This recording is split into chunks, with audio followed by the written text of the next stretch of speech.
Hello, I'm Dr. John Kruse, and sorry for showing up late today. I have people freaking out about the elections, justifiably so. So today's a question and answer session. I hope the microphone's working well, and the topic is the video that I released a few days ago about peer social genetic effects. So I'll go into a 1 or 2 minute summary of that and then be open for questions on that topic and on ADHD in general or mental health in general. I do see there's already some questions that have come in. And so I will actually, one more announcement before I launch into it. I will be at a nationwide ADHD 2024 conference that's put on by CHAD and several other ADHD organizations. That's in Anaheim, California, starting Thursday. So if any of you are there, I will be there. You can look me up and say hi. So the peer social genetic effect presentation was centered, this is a fairly new field. There's been a few studies in the last few years, but it's not a large or extensive field. The study I cited was one that was conducted by Kenneth Kendler, who's a University of Virginia, Commonwealth of Virginia University psychiatrist who's been one, if not the leader in genetics of mental health disorders for the last 20, 30 years, lots of twin studies, lots of large population studies. And this study, looking at the Swedish population, found that,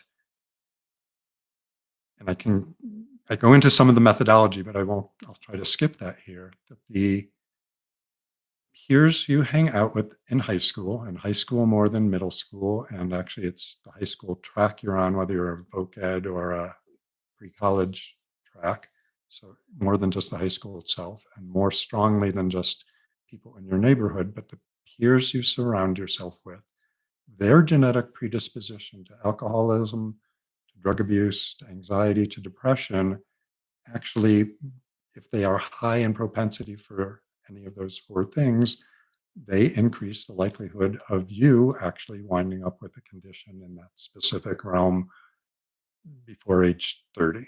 So that was the finding.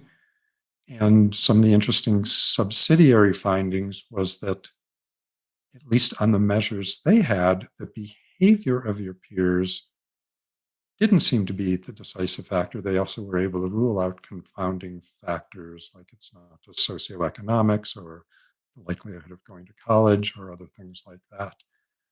So the behavioral, clearly your friend's genes you're not scanning them with a DNA assay. So the method by which their behavior or their genes are affecting an individual is almost certainly through behavior. But the important point is that the behavior, at least in the high school years, doesn't have to be so extreme that it's meeting criteria for a problem. So it's not that the kids who are hanging out with the other kids who are so far along in a problem that they're already going into rehab or needing to be hospitalized for an overdose or something like that. It's probably much subtler, milder, just the normalization of using drugs or alcohol, or just the normalization of being exposed to people with depression or anxiety does increase your own risk somewhat. And the effect size, I acknowledge, is small, but it's astounding that anything could be measurable. And the study was quite rigorously done. So that's about all I will say about the study, but I do see that there were questions about peer social genetics. So Flynna asks, quite appropriately, hello, what are your thoughts on the moral implications of peer social genetics? Wouldn't the conclusion lead to excluding individuals based on their genetics? So I'd say, so the authors of the article focused on the reverse aspect of it, and not that you should just hang out with the good kids. It's that this gives us information. So one of the subsidiary findings they found was that despite there being a generic influence on anyone who's exposed to a certain group of peers, people who themselves have a genetic predisposition are more likely to be influenced by peers who have a genetic inclination, let's just say. So that means if you yourself have a propensity to alcohol abuse, you are more susceptible to your peers showing some behavior or having genes that predispose them. But that lets us target, if we wanted to, the individuals who may be most susceptible and might be most benefit by interventions on how to control drinking or how to avoid drinking or education about depression to hopefully prevent it or teach coping skills before stresses or loss get to the point of depression. So there's a flip side there. I wrote an article that'll come out tomorrow on Medium on this, and I start out with, I mean, in some level, this is not new information. So I start out with a mock conversation of the mother saying, "Hey, don't hang out with those kids. That's a bad crowd." And the kid saying, "But mom, they're not doing anything wrong." And the mother saying, "Yeah, but this is not going to come to any good." So at some level, this is already embedded in our social customs and learning, and whether it's a good or bad thing that there's actually a measurable piece of small of scientific evidence behind it. I would argue the science itself is neutral, and whether people are inclined to use it for good or bad reflects on people, so it can be used either way. Maybe that's an avoidant answer, but so Flynn goes on to ask, couldn't this be considered some form of social eugenics, and wouldn't we be making those individuals' potential conditions worse by ostracizing them? So if it's ostracization, if it's condemnation, if it's that's clearly not going to be helpful. If it's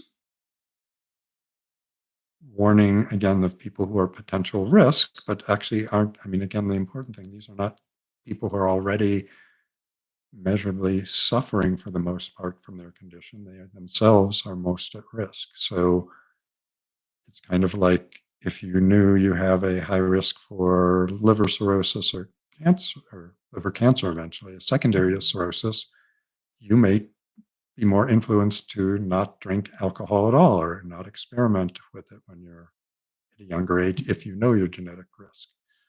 Um, but yes, this is much murkier, and there is certainly potential for people who are uninformed creating social or even legal policies to do that. So that's what I will say there. So Richard said,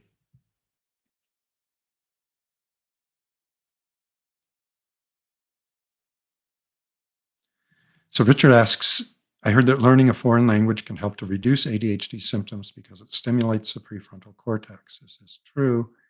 Even if the effect is very mild, it wouldn't hurt to try. So I do have a talk specifically, a video on this channel specifically about bilingualism and the interaction between bilingualism and ADHD. The short answer is there is some evidence on both sides of the equation.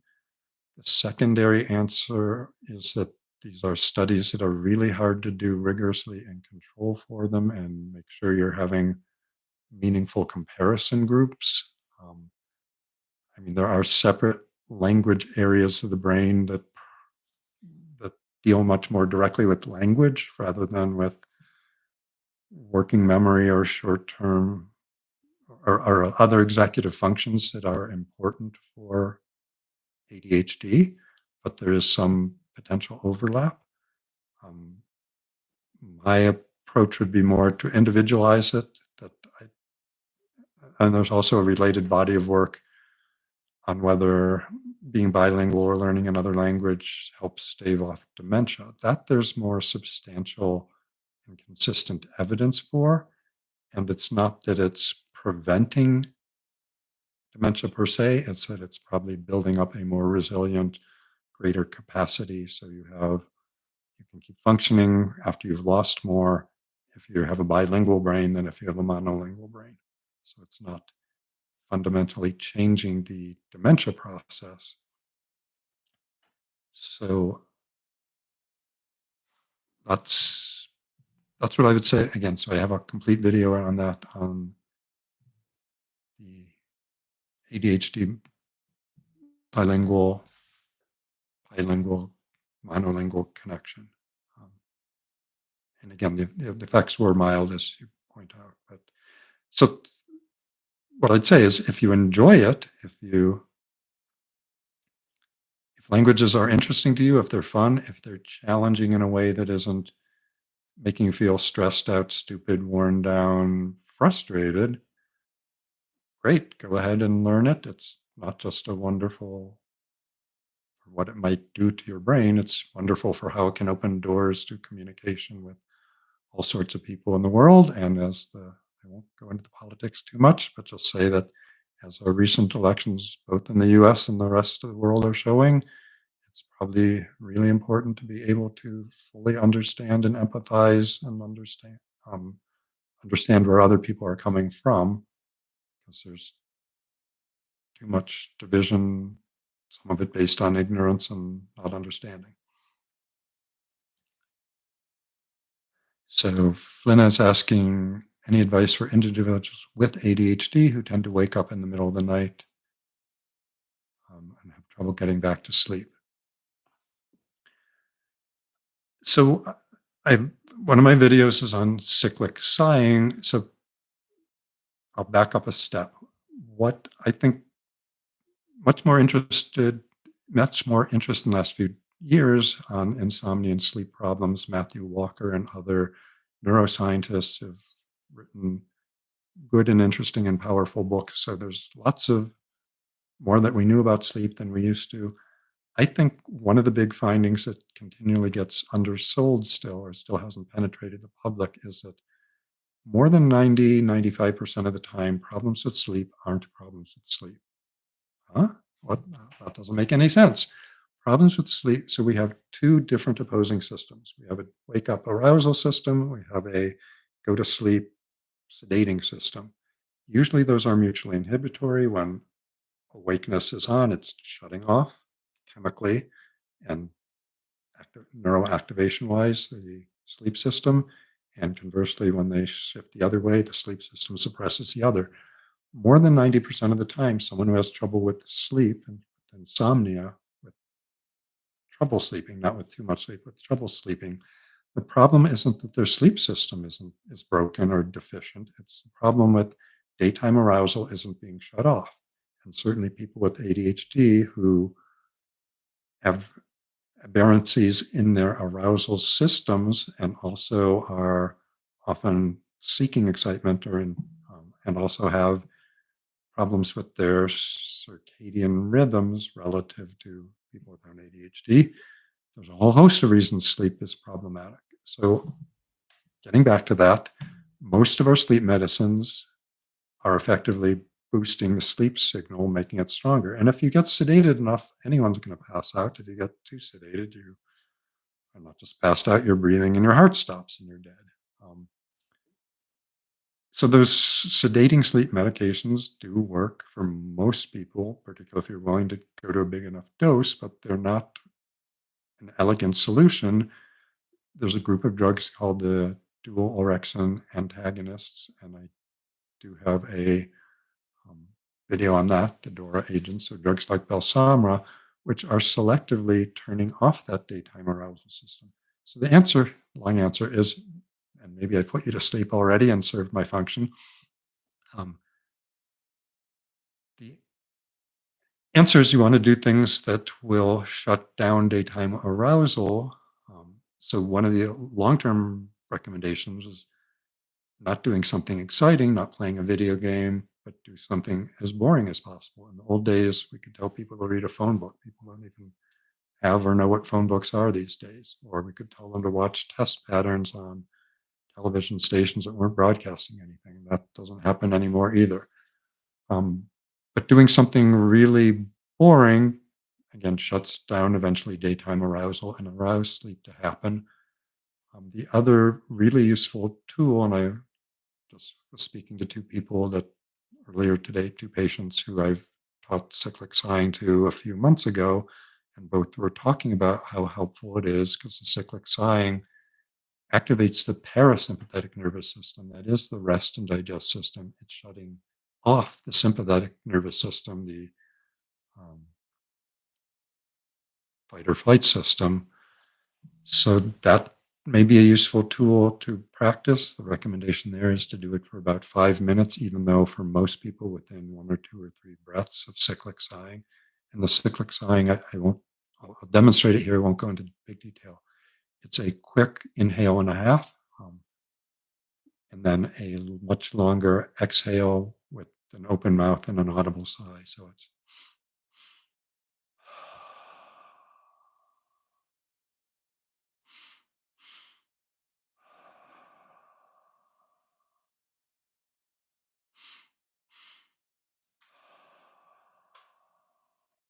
so you yeah, exhale is slower. There's no pause between inhale and exhale or between exhale and inhale, just the two parts, inhale and exhale. The inhale should be quick. It shouldn't be, none of it should be so forceful or fast that you feel dizzy or lightheaded or straining or blowing up like a balloon, but you want to hold deep breath. And when I was doing that, I could feel my body getting more relaxed. Again, that's that quickly that the parasympathetic nervous system gets switched on. Usually, we recommend doing it for about 5 minutes or doing it for about 20 breaths because, probably more importantly than just getting into that state, is having enough momentum that its state perpetuates when you stop the breathing. And what I noticed with my own insomnia, and this is in the video, is that I wound up waking. This might be oversharing. For more than a decade, I woke up at least once a night, usually just once, to urinate, to use the toilet. And in the probably 18 months, yeah, since I've been doing cyclic sighing at bedtime, not necessarily when I wake up, but at bedtime, there have been maybe 4 or 5 times in 18 months where I've woken up at all to urinate. So it's having lasting effects longer than just a few minutes of engaging the sympathetic or parasympathetic nervous system. So hopefully that helps. And Flynn asks, can changing melatonin taking the time you take melatonin at night help? This is one I'd say almost certainly yes. I mean, the thought is that for most people, so there's two big factors driving when you're going to fall asleep each night. One is a circadian rhythm factor. So that's um, fluctuating on a 24-hour rhythm. Even if you're completely inactive, put on a hospital bed, given food through an IV drip, or just fed continuous tiny meals.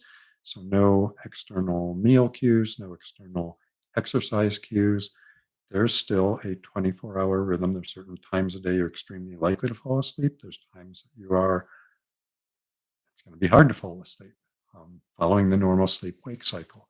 The other factor is the time it's been, how long you've been awake, a fatigue factor that just builds up close to linearly the longer you are asleep. Ideally, those are aligned so late at night or whenever the end of your day is, your bedtime, your circadian factor and your fatigue factor are aligned and make it easier to fall asleep. For most people, and probably at maybe 2 milligrams of melatonin or less, most of the effects of melatonin seem to be strengthening the circadian signal more so than just being sedating. Some people feel very sedated from melatonin at dosages below that.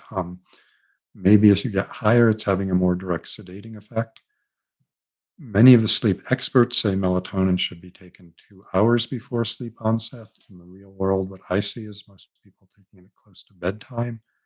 Um, but theoretically, moving it up earlier allows the peak in melatonin to provide an earlier signal for getting ready and going to sleep.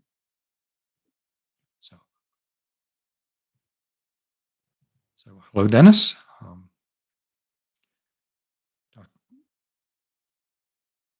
So Dennis is asking about the work of Andreas Meyer-Lindenberg regarding the effect of urbanicity on mental health. And I can say his name isn't ringing a bell. I mean, there's certainly been studies on urbanicity and mental health, and particularly looking at urbanicity and mental health of immigrants and how that differs from mental health issues in their home country and differences between first and second generations. And there's a body of research on ADHD, at least symptomatology. So kids who are in comparable socioeconomic neighborhoods, but this is not quite urbanicity, it's green spaces, it's a tie-in with there. Kids who are exposed to green spaces in their daily visual environment actually seem to have lower rates of ADHD symptomatology, or among ADHD have less severe ADHD symptoms than kids who are in a completely urbanized concrete landscape. Um, so I can't speak specifically about Dr. Meyer Lindenberg's work, so that's what I can say there. Um,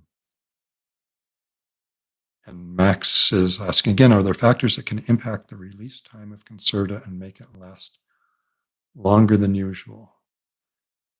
So with Concerta, the important thing here is if we're talking about name brand Concerta is an osmotic release system. And as long as it's in a fluid environment in your body, it's the molarity, osmolality of that system that's driving how quickly it's released. So acid base shouldn't have a big role. How much other food is in your body shouldn't have much of a role. However, many of the generic versions of Concerta, a few of them use that same osmotic release system, and many of them are using a normal slow release system, which is just a coating on the outside, or more often the matrix that's locked in that just dissolves slowly. And again, the talk I have on acid base effects, having more acidic food with it should slow down somewhat the release and make it available to last longer. Um, so, and there have been studies directly comparing the impact of food or meals on Concerta versus other formulations of methylphenidate, and Concerta does seem to be less affected by what else is going on, which is what you would expect from its mechanism. I can say that a little more, how the osmotic system works, if anyone wants me to go into that. Um, I'm not seeing any other questions coming in, so I'll launch more into that. And I do have a firm stop time in 35 minutes today. So the osmotic release system, and there aren't too many pills, at least in the US, that use this technology. And the two most common are psych pills. So Wellbutrin XL, Concerta use an osmotic system. So it looks like a normal pill from the outside, but inside the pill, there is a permeable container, a water permeable container containing salt and containing the drug. That container is permeable. There's another potential compartment. Oh, so sorry. There's two separate effective compartments within the pill. One contains the drug, one contains salt. They're in a firm outside shell, which is also permeable when the system is in a fluid environment.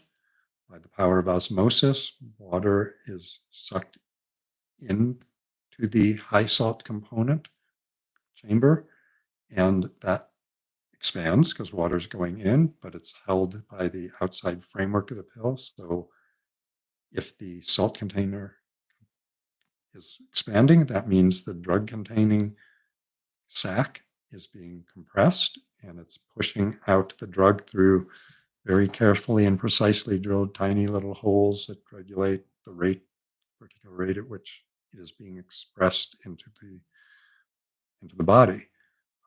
If you are alive, your osmolality, the concentration of salts in your body, is within a very narrow range. So even if you're somewhat dehydrated, even if you've been exercising, even if you're doing a whole bunch of different things, your osmolality, the concentration of salt. Now, there may be shifts in potassium and sodium balance, or maybe carbon dioxide shift, there may be others, but it's a very constant force once it's in your body. Again, most drugs are a either shell on the outside or a chemical matrix that the drug is locked into, and that just has to dissolve. And there, um, the acidity of the environment, how concentrated, which part of the intestine it's being released into, all can have an effect.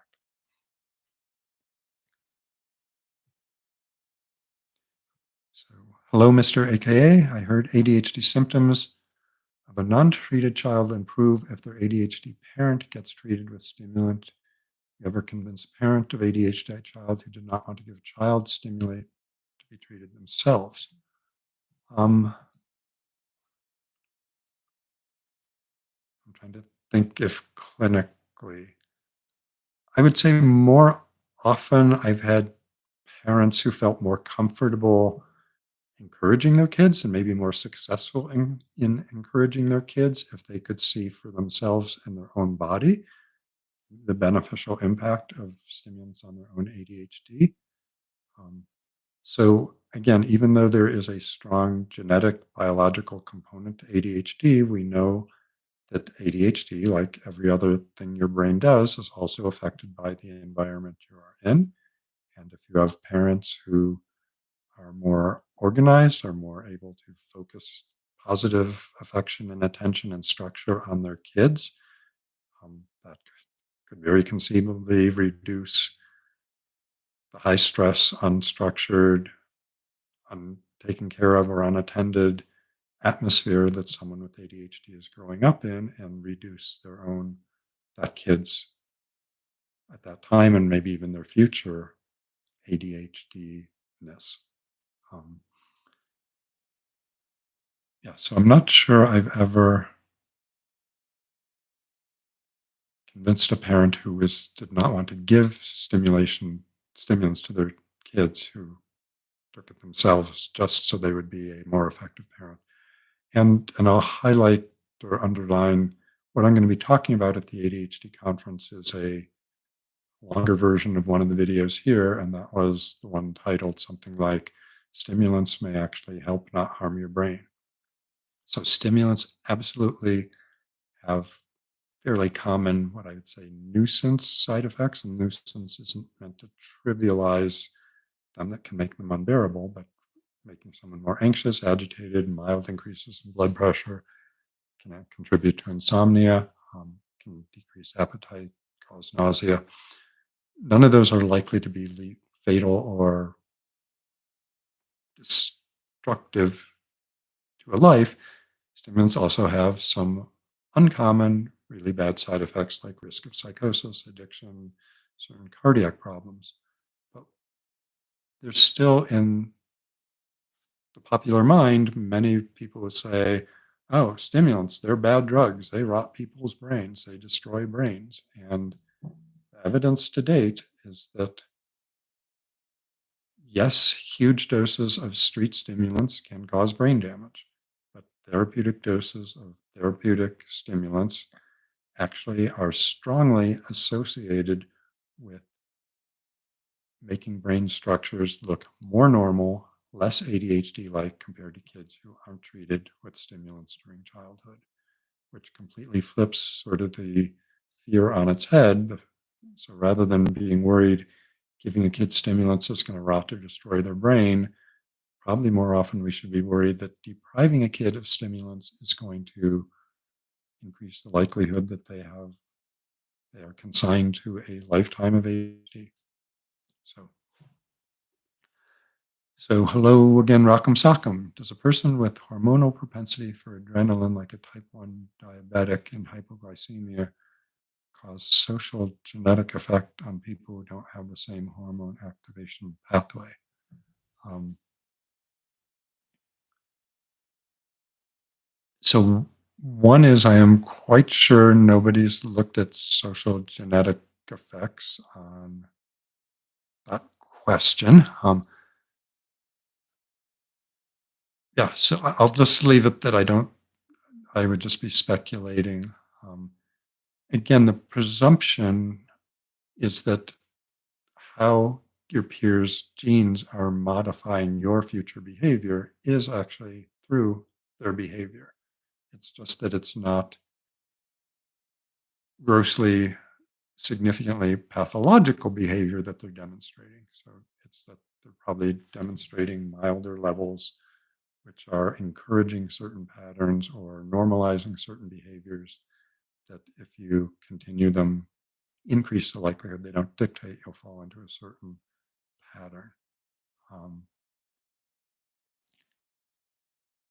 yeah, so I'll just leave that one at that. Yeah, so John Oland, have I talked about guanfacine in my lectures? It's a medication that they haven't tried and it's worth wondering a shot.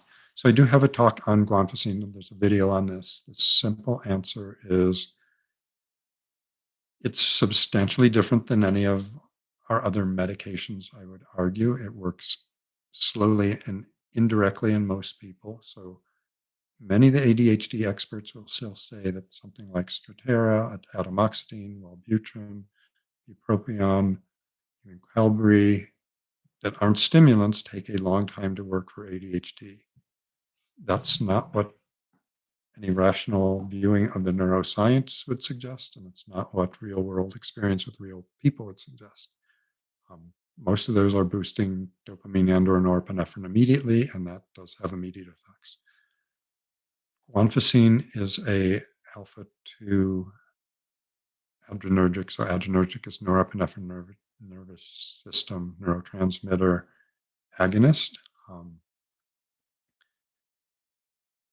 it's thought that most of its action in helping with ADHD is actually on nerve cells that receive glutamate and also have a alpha 2A receptor on that nerve cell. And when norepinephrine is present, and depending on the amount of norepinephrine present, it changes how that nerve cell processes having received glutamate.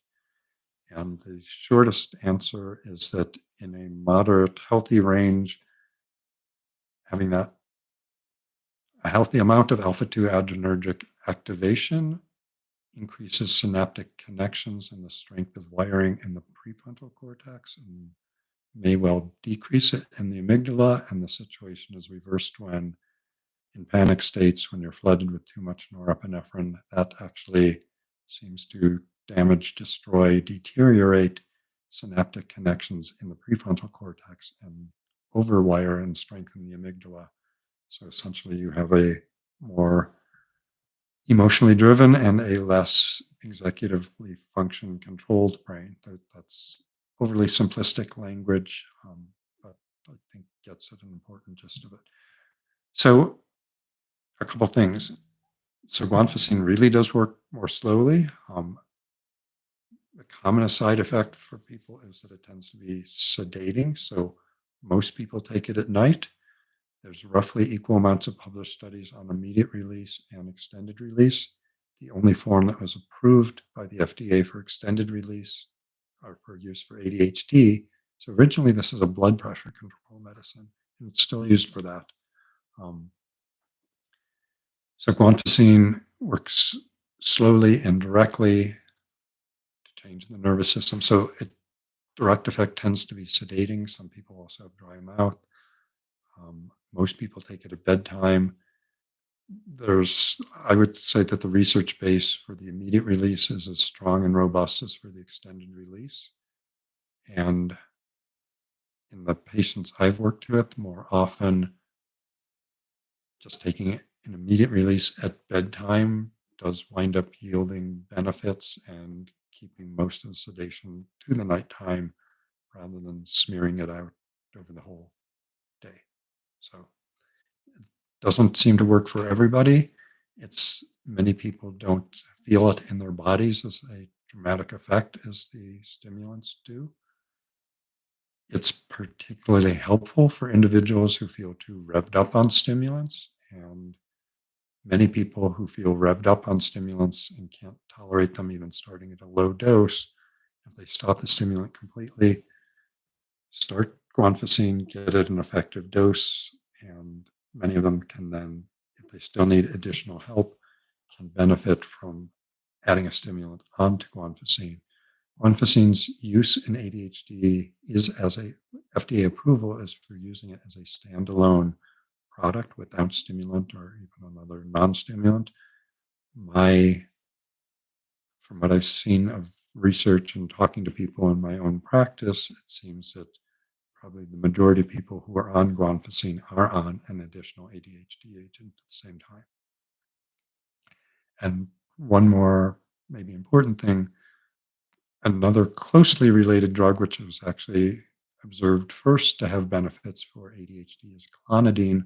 They're both alpha 2 agonists, adrenergic agents, and both are effective at lowering blood pressure. The clonidine leaves the receptor much more quickly, and there are cases of people using it for blood pressure or for ADHD who skip or miss a dose and whose blood pressure skyrockets, not just mild elevation, but sometimes potentially dangerous levels. Theoretically, that could happen with guanfacine, but studies that have tried to explicitly elicit or find it find that it's much less of a risk with guanfacine than clonidine. On the other hand, there are one or two studies suggesting that there may be additional, excuse me, subtle differences between these two alpha 2 adrenergic agents that may or may not have real benefits for ADHD beyond that specific action. So that's what I have to say there. It looks like there's a close to a dozen of you out there. If anyone else has other questions, I'm happy to entertain them. If there's nothing coming in the next minute or two, I will be signing off and wishing you a healthy and happy week, even in this tumultuous world. And again, if any of you are at the ADHD 2024 conference in Anaheim, it'd be fun to meet up in person. And I will probably be releasing a previously recorded, but one where Max has improved the sound video on this Sunday. So it's extremely unlikely I will be recording something new between now and then. But I will be back next Tuesday with questions and answers, hopefully. Okay, that's all. Have a good week.